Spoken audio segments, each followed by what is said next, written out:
hidup selalu meninggalkan jejak untuk dipelajari. Dari perilaku makhluk kecil hingga kisah perjalanan manusia, setiap langkah menyimpan inspirasi. Mari kita telusuri bersama dan temukan makna di balik cara hidup yang sederhana. Mari bersama belajar, merenung, dan menemukan makna hidup lewat kisah-kisah nyata di sekitar kita.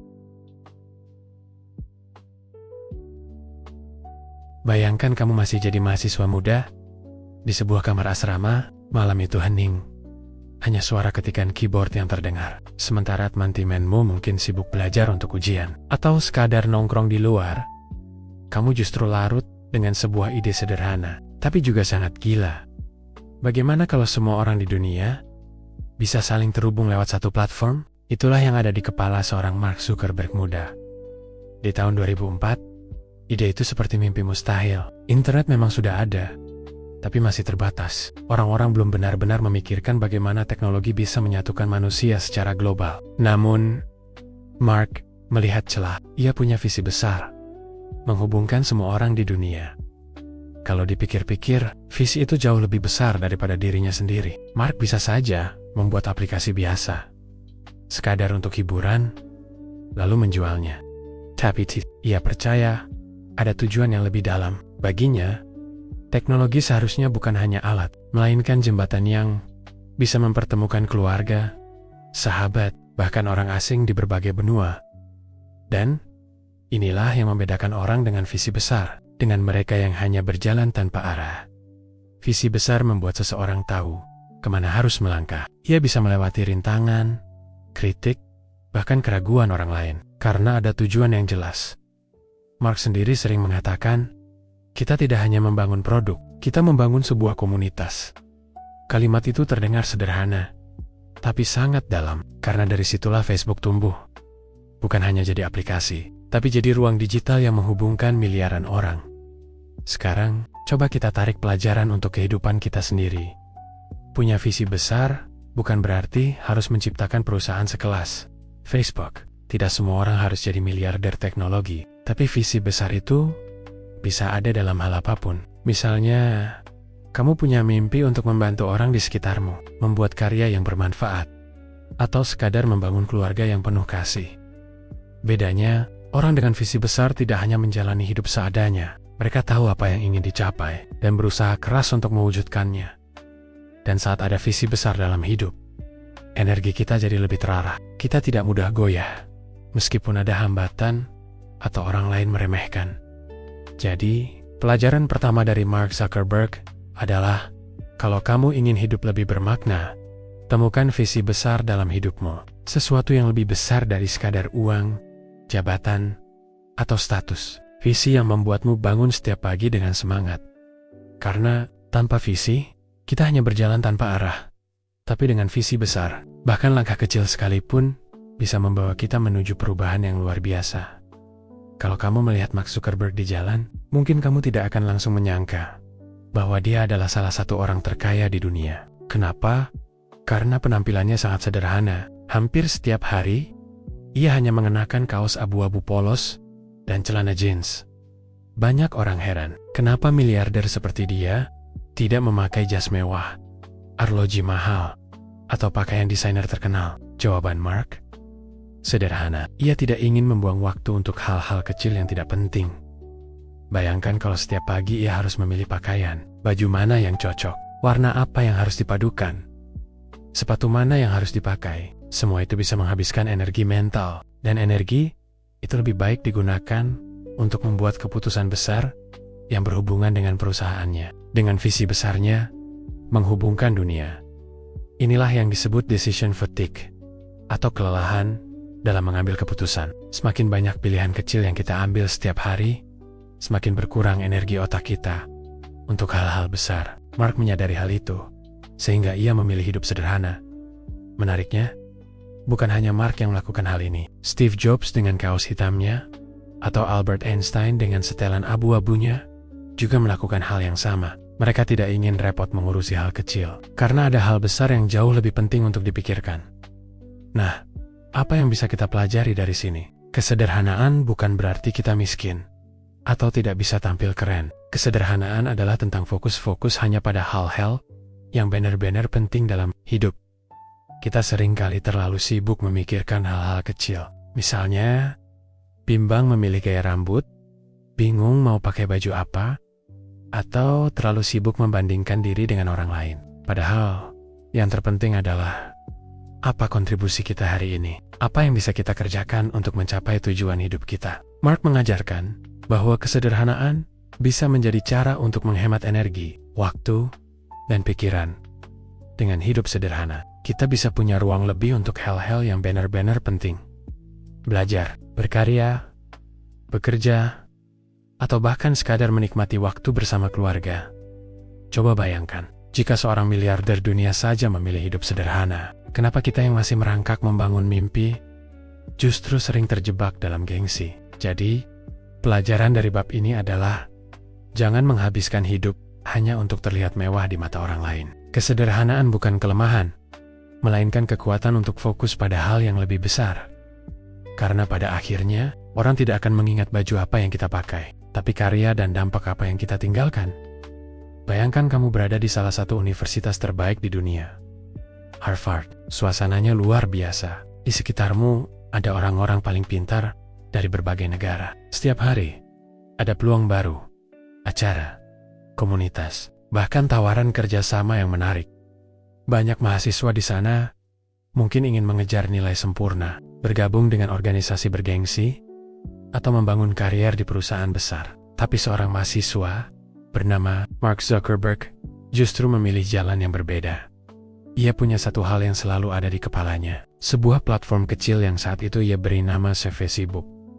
Disinilah terlihat salah satu sifat Mark yang sangat kuat, fokus pada prioritas. Ia tahu apa yang paling penting dalam hidupnya saat itu, lalu ia menaruh seluruh energi, waktu, dan pikirannya ke arah sana. Bahkan, Mark rela mengambil keputusan besar drop out dari Harvard demi fokus membesarkan Facebook. Tentu saja, keputusan itu tidak mudah. Banyak orang yang meragukan, ada yang bilang, itu gila. Ada juga yang menganggap ia menunjukkan kesempatan belajar di universitas ternama. Tapi Mark tahu satu hal, kalau ia terus membagi fokusnya ke banyak hal, Facebook tidak akan pernah tumbuh besar. Dan faktanya, fokus itulah yang akhirnya membuat Facebook berkembang pesat hingga digunakan miliaran orang di dunia sekarang. Mari kita tarik pelajaran untuk kehidupan kita sendiri. Seringkali kita ingin melakukan banyak hal sekaligus. Kita ingin belajar banyak skill, ikut banyak kegiatan, atau bahkan mengejar banyak impian dalam satu waktu. Akibatnya, energi kita terbagi. Hasilnya, tidak ada satupun yang benar-benar maksimal. Mark mengajarkan, kalau mau berhasil, kita harus tahu apa yang benar-benar penting dalam hidup kita saat ini. Itulah yang disebut prioritas. Prioritas itu seperti cahaya senter dalam gelap. Kalau cahayanya diarahkan kemana-mana sekaligus, hasilnya redup. Tapi, kalau diarahkan ke satu titik, cahaya itu jadi terang dan jelas. Fokus bukan berarti kita menutup pintu pada hal lain. Fokus berarti kita memilih apa yang paling penting sekarang dan menaruh usaha terbaik kita di situ. Jadi, apa prioritasmu hari ini? Apakah itu belajar, membangun usaha, memperbaiki hubungan keluarga, atau mungkin kesehatanmu sendiri? Apapun itu, kuncinya adalah jangan biarkan energi dan waktumu terpecah ke hal-hal yang tidak benar-benar penting. Karena orang yang bisa fokus pada prioritas, meski langkahnya kecil, akan lebih cepat sampai tujuan daripada orang yang sibuk ke sana kemari tanpa arah yang jelas. Dan itulah yang membuat Mark Zuckerberg berbeda, bukan hanya karena ia jenius, tapi karena ia tahu cara menjaga fokus pada hal yang paling penting dalam hidupnya. Coba bayangkan, kamu sedang kuliah di Harvard, universitas impian jutaan orang. Jalan hidupmu terlihat jelas. Lulus dengan nilai bagus, dapat pekerjaan bergengsi, mungkin di perusahaan besar seperti Google, Microsoft, atau Goldman Sachs. Hidupmu akan aman, nyaman, dan terjamin. Tapi, Mark Zuckerberg memilih jalan yang berbeda. Ia meninggalkan jalur aman itu. Ia drop out dari Harvard. Semua orang bertanya-tanya, apa kamu gila? Kamu buang kesempatan emas begitu saja? Keputusan itu memang terlihat berisiko besar. Bagaimana kalau Facebook gagal? Bagaimana kalau idenya hanya bertahan sebentar, lalu dilupakan orang? Bagaimana kalau ia menyesal setelah kehilangan kesempatan kuliah di universitas terbaik. Namun, inilah salah satu kunci penting dalam hidup Mark. Ia berani mengambil risiko. Baginya, tidak ada kesuksesan besar tanpa keberanian meninggalkan zona nyaman. Kalau dipikir-pikir, Facebook waktu itu hanyalah sebuah proyek kecil di kamar asrama. Tidak ada yang bisa menjamin aplikasi itu akan sukses. Tapi Mark melihat peluang. Ia yakin dunia membutuhkan platform untuk saling terhubung. Dan ia memilih untuk mempertaruhkan segalanya pada keyakinan itu. Risiko itu akhirnya terbayar. Hari ini, Facebook atau sekarang dikenal sebagai Meta menjadi salah satu perusahaan teknologi terbesar di dunia. Tapi ingat, hasil ini tidak datang tanpa keberanian mengambil risiko di awal. Sekarang coba kita kaitkan dengan hidup kita sendiri. Banyak orang ingin sukses, tapi takut mengambil langkah berani. Takut gagal, takut ditertawakan, takut kehilangan apa yang sudah dimiliki. Padahal, kalau kita hanya terus bermain aman, hidup kita tidak akan banyak berubah. Ambil contoh sederhana. Ingin memulai usaha, tapi ragu karena takut bangkrut. Ingin berbicara di depan umum, tapi takut salah. Ingin melamar pekerjaan impian, tapi takut ditolak. Semua itu adalah risiko. Dan kalau kita tidak berani mencoba, kita akan selamanya berada di tempat yang sama. Mark mengajarkan bahwa risiko bukanlah musuh. Risiko adalah bagian dari perjalanan menuju sesuatu yang lebih besar. Memang, tidak semua risiko berbuah manis. Kadang, kita gagal. Tapi justru dari kegagalan itu kita belajar, tumbuh, dan menjadi lebih kuat. Jadi, kalau kita ingin hidup seperti Mark Zuckerberg, kita harus berani mengambil risiko yang sejalan dengan visi kita. Bukan asal nekat, tapi berani melangkah, meskipun masa depan belum jelas. Karena keberanian mengambil risiko adalah tiket menuju peluang besar. Dan ingat, setiap orang sukses pernah sampai pada titik di mana mereka harus memilih tetap di jalur aman atau mengambil risiko untuk sesuatu yang lebih besar. Mark memilih yang kedua dan dunia pun berubah karenanya.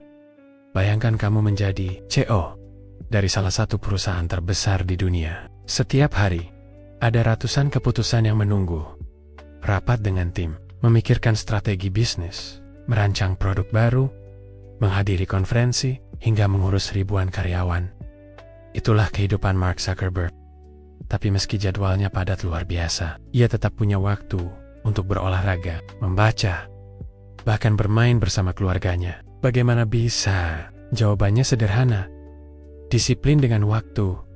Mark tahu betul, waktu adalah sumber daya yang paling berharga. Uang bisa dicari, energi bisa dipulihkan, tapi waktu yang hilang tidak akan pernah kembali. Karena itu, ia mengatur harinya dengan sangat ketat. Setiap jam, bahkan setiap menit, punya peran yang jelas.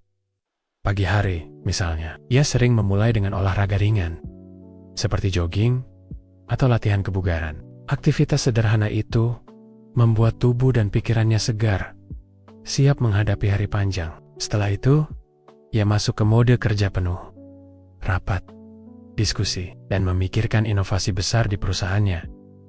Tapi di sela kesibukan itu, Mark juga meluangkan waktu untuk keluarganya. Ia sering terlihat menghabiskan sore atau malam dengan istrinya, Priscilla Chan, dan anak-anaknya. Buat Mark, kesuksesan tidak ada artinya kalau hidupnya tidak seimbang. Inilah yang membedakan orang yang produktif dengan orang yang sibuk. Orang sibuk mengisi waktunya dengan banyak hal tanpa arah. Sedangkan orang produktif, seperti Mark, mendisiplinkan waktunya hanya untuk hal-hal yang benar-benar penting. Sekarang, mari kita renungkan sejenak. Berapa banyak waktu kita yang terbuang untuk hal-hal kecil? Scroll media sosial berjam-jam, tanpa sadar, menunda pekerjaan, atau tenggelam dalam aktivitas yang tidak mendekatkan kita pada tujuan. Kalau Mark saja yang super sibuk bisa disiplin dengan waktunya, kenapa kita tidak bisa? Disiplin waktu bukan berarti kita harus hidup kaku tanpa hiburan. Disiplin waktu artinya kita tahu kapan harus bekerja serius, kapan harus istirahat, dan kapan harus bersama orang yang kita cintai. Kuncinya ada pada satu hal, prioritas. Kalau kita tahu apa yang penting, kita bisa membagi waktu dengan bijak. Dan ketika kita konsisten melakukannya setiap hari, hidup kita akan terasa lebih terarah.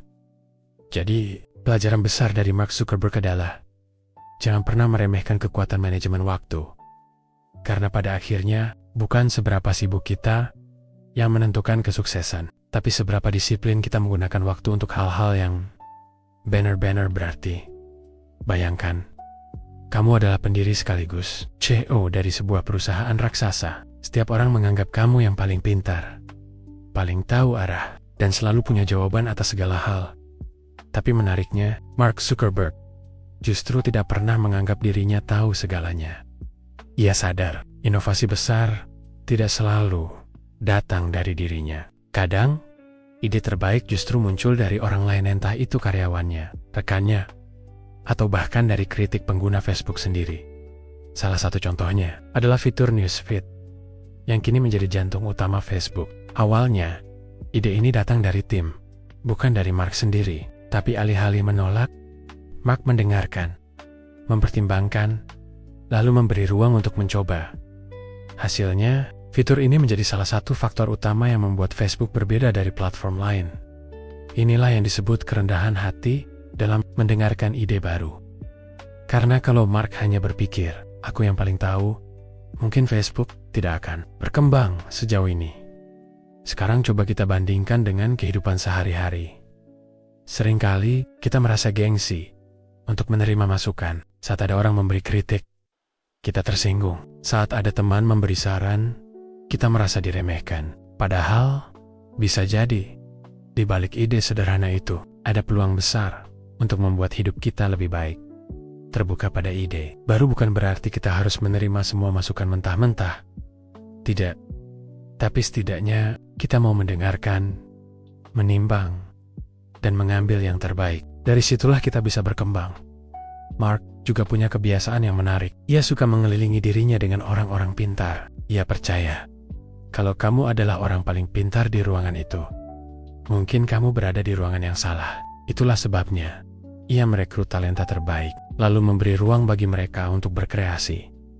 Dan benar saja, dari kolaborasi dengan berbagai ide, lahirlah inovasi-inovasi besar yang terus mengubah cara orang berinteraksi di dunia digital. Jadi, apa pelajaran dari sini? Kalau kita ingin hidup berkembang, kita harus terbuka pada ide baru. Jangan merasa paling tahu. Jangan menutup diri dari kritik, karena bisa jadi satu ide kecil dari orang lain adalah pintu menuju perubahan besar dalam hidup kita. Ingat, dunia selalu berubah. Ide-ide baru akan terus bermunculan, dan hanya mereka yang mau mendengarkan dan beradaptasi yang bisa bertahan dan maju ke depan.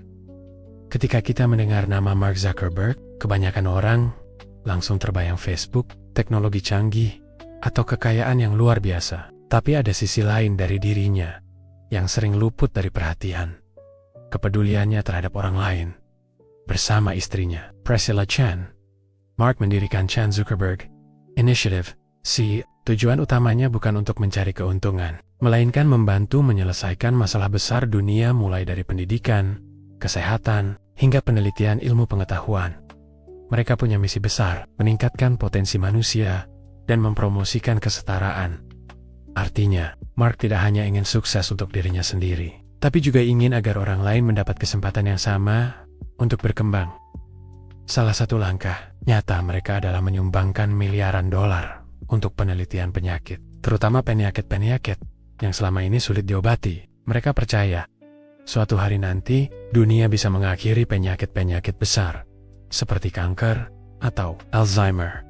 Bayangkan sejenak, seorang miliarder muda yang bisa saja hanya menghabiskan hidupnya di balik layar, sibuk menambah kekayaan, justru memilih untuk memikirkan bagaimana caranya supaya anak-anak di seluruh dunia bisa mendapatkan pendidikan yang lebih baik. Bagaimana caranya supaya orang sakit bisa mendapat harapan sembuh. Inilah pelajaran penting yang sering dilupakan banyak orang. Hidup tidak hanya tentang diri kita sendiri. Kita mungkin punya mimpi, target, atau ambisi pribadi. Tapi, pada akhirnya, yang membuat hidup benar-benar berarti adalah ketika kita bisa memberi manfaat untuk orang lain. Peduli dengan orang lain tidak selalu harus lewat donasi miliaran dolar seperti Mark Zuckerberg. Bisa dimulai dari hal kecil. Membantu teman yang kesulitan, mendengarkan orang lain yang sedang sedih, atau sekadar menyumbangkan sedikit waktu untuk kegiatan sosial. Karena pada dasarnya, Kepedulian itu bukan soal jumlah tapi soal hati. Kalau kita peduli, sekecil apapun yang kita lakukan, dampaknya bisa sangat besar bagi orang lain. Jadi, apa yang bisa kita pelajari dari Mark? Kesuksesan sejati bukan hanya tentang seberapa tinggi kita bisa naik, tapi juga seberapa banyak orang yang bisa kita ajak naik bersama. Mark Zuckerberg memilih untuk tidak hanya dikenal sebagai pendiri Facebook, tapi juga sebagai seseorang yang berusaha membuat dunia ini sedikit lebih baik bagi banyak orang. Dan kita pun bisa belajar dari itu. Hidup akan terasa lebih bermakna jika kita tidak hanya memikirkan diri sendiri, tapi juga peduli pada orang-orang di sekitar kita. Ketika kita melihat kesuksesan Facebook hari ini dengan miliaran pengguna di seluruh dunia muda, sekali berpikir bahwa semua itu terjadi dengan cepat. Seolah-olah Mark Zuckerberg hanya mengetik beberapa baris kode, lalu boom, Facebook langsung jadi raksasa teknologi. Tapi kenyataannya, perjalanan itu panjang, penuh tantangan, dan butuh kesabaran yang luar biasa. Mari kita mundur ke tahun ke-2004. Facebook awalnya hanyalah sebuah proyek kecil bernama Facebook yang hanya bisa digunakan oleh mahasiswa Harvard. Saat itu, tidak ada yang tahu apakah aplikasi ini akan bertahan. Bahkan, banyak yang meremehkan dan menganggapnya sekadar tren sesaat. Mark dan timnya harus bekerja siang malam, memperbaiki bug, menambah fitur, dan menghadapi kritik dari pengguna. Seringkali server mereka jatuh karena terlalu banyak yang mengakses. Dan jangan lupa, di awal perjalanan, mereka harus menghadapi pesaing besar, seperti MySpace, yang saat itu jauh lebih populer. Ambil contoh sederhana, ingin memulai usaha, tapi ragu, karena takut bangkrut. Ingin berbicara di depan umum, tapi takut salah. Ingin melamar pekerjaan impian, tapi takut ditolak. Semua itu adalah risiko. Dan kalau kita tidak berani mencoba, kita akan selamanya berada di tempat yang sama. Mark mengajarkan bahwa risiko bukanlah musuh. Risiko adalah bagian dari perjalanan menuju sesuatu yang lebih besar. Memang, tidak semua risiko berbuah manis. Kadang, kita gagal.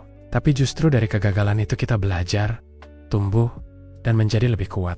Jadi, kalau kita ingin hidup seperti Mark Zuckerberg, kita harus berani mengambil risiko yang sejalan dengan visi kita.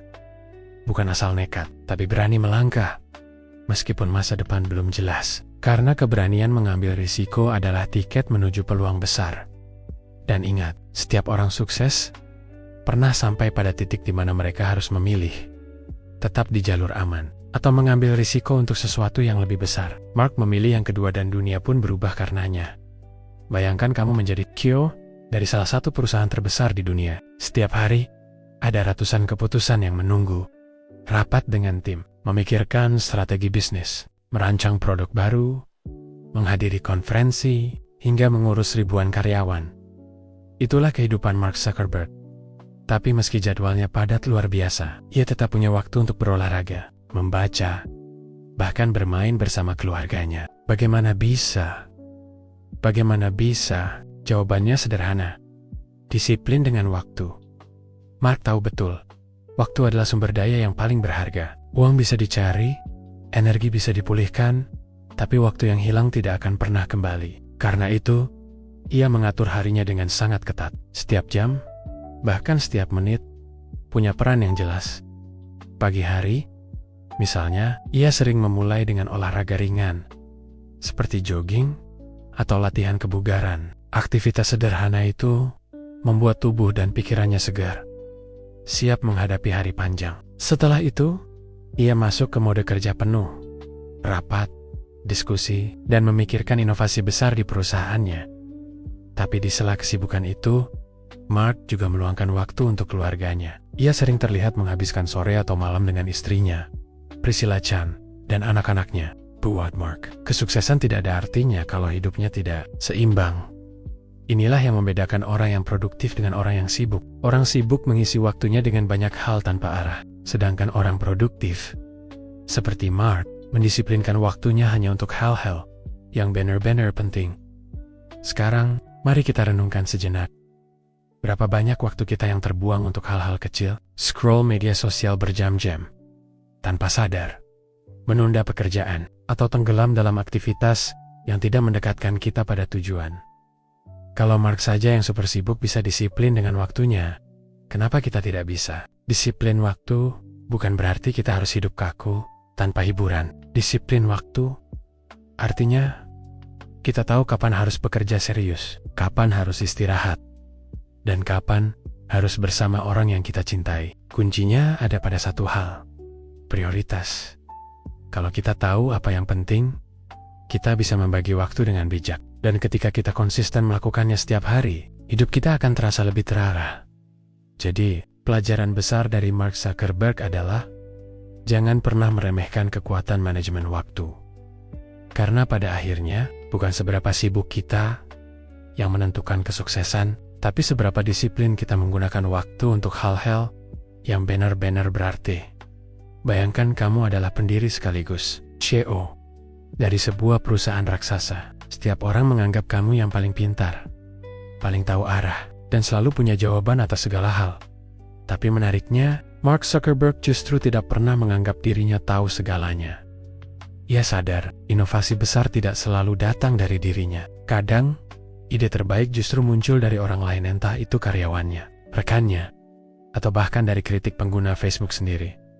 Salah satu contohnya adalah fitur Newsfeed yang kini menjadi jantung utama Facebook. Awalnya, ide ini datang dari tim, bukan dari Mark sendiri, tapi alih-alih menolak, Mark mendengarkan, mempertimbangkan, lalu memberi ruang untuk mencoba. Hasilnya, fitur ini menjadi salah satu faktor utama yang membuat Facebook berbeda dari platform lain. Inilah yang disebut kerendahan hati dalam mendengarkan ide baru. Karena kalau Mark hanya berpikir, aku yang paling tahu, mungkin Facebook tidak akan berkembang sejauh ini. Sekarang coba kita bandingkan dengan kehidupan sehari-hari. Seringkali kita merasa gengsi untuk menerima masukan. Saat ada orang memberi kritik, kita tersinggung. Saat ada teman memberi saran, kita merasa diremehkan. Padahal, bisa jadi, di balik ide sederhana itu, ada peluang besar untuk membuat hidup kita lebih baik. Terbuka pada ide baru bukan berarti kita harus menerima semua masukan mentah-mentah. Tidak. Tapi setidaknya kita mau mendengarkan, menimbang, dan mengambil yang terbaik. Dari situlah kita bisa berkembang.